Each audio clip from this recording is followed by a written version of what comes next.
ఏమయ్యా బొండం ఎంత? మంచి బొండం, అస్సలు పాకుడు కూడా ఉండద్దు, ఉత్త నీళ్లు మాత్రమే ఉండాలి. కొట్టు తాగుతాను.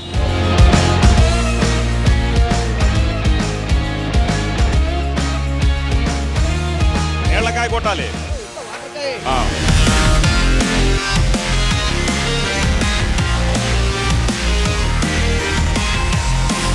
ఇలా ఇచ్చే. ఊరు నుంచి వచ్చాను నేను. స్ట్రాల్ అయ్యి మనకు పని చేయవు.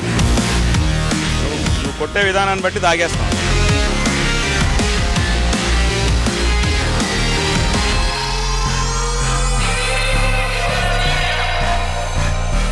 ఎక్కడికి ఈ కాయలు? మైసూర్ నుంచి వస్తాయా? ఏంటి ఎలక్షన్ అడావిడ ఎలా ఉంది? ఎలక్షన్ బాగుంది. ఎవరు వస్తారు అనుకుంటున్నారు? జగన్ వస్తాడు అనుకుంటున్నాం. జగన్ వస్తాడు అనుకుంటున్నారు. ఏంటి పథకాలు ఏమన్నా అందుతున్నాయా? అన్నీ అందుతున్నాయి. ఏం వస్తున్నాయి? అమ్మఒడి వస్తుంది.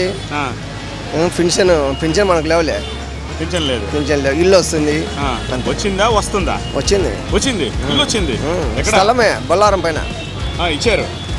ఓకే. స్థలం ఇచ్చారు, కట్టించుకోమన్నారు, మనం కట్టించుకోవాలి. అది ఓకే. వాళ్ళు ఇచ్చే డబ్బులు సరిపోవు మనకు. గమ్మన ఉన్నాం. ఓకే. అది జగనే వస్తాడు మళ్ళీ. ఓకే. ఎమ్మెల్యే పెర్ఫార్మెన్స్ ఎలా ఉంది ఇక్కడ? ఎమ్మెల్యే గారు వరదరాలకి బాగుంది ఊపు. అది ఓకే. సరే పైన ఎంత అన్నావు? బొండం 40 రూపాయలు అన్నావు కదా? ఓకే.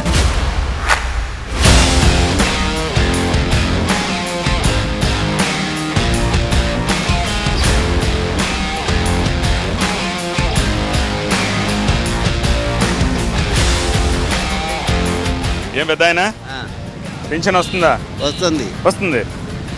ఇంకేమైనా పథకాలు వస్తున్నాయా? అన్ని పథకాలు వస్తున్నాయి. అన్ని పథకాలు అంటే నీకు అమ్మ కూడా వస్తుందా? మా కూతురికి అలా చెప్పు. ఆ నుంచి నాకు పింఛన్ వస్తుంది. మా భార్యకు 18,500 లెక్క వస్తుంది. ఏం లెక్క అది? అది 45 ఏళ్ళ వయసు. ఓకే.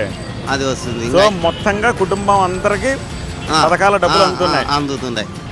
మరి డెవలప్మెంట్ లేదు, డెవలప్మెంట్ లేకుండా ఉత్త సంక్షేమమే చేస్తున్నారు అని ఆరోపిస్తున్నారు కదా చాలా మంది. దానికి ఏం చెప్తావు? అది ఎంత మనకు తెలియదు. మనకు అనవసరం. మనకు మేలు చేస్తున్నాడు. That's all. అంతే. Okay fine. సో అదంతా మనకు తెలియదు. మనకు మేలు చేస్తున్నారు.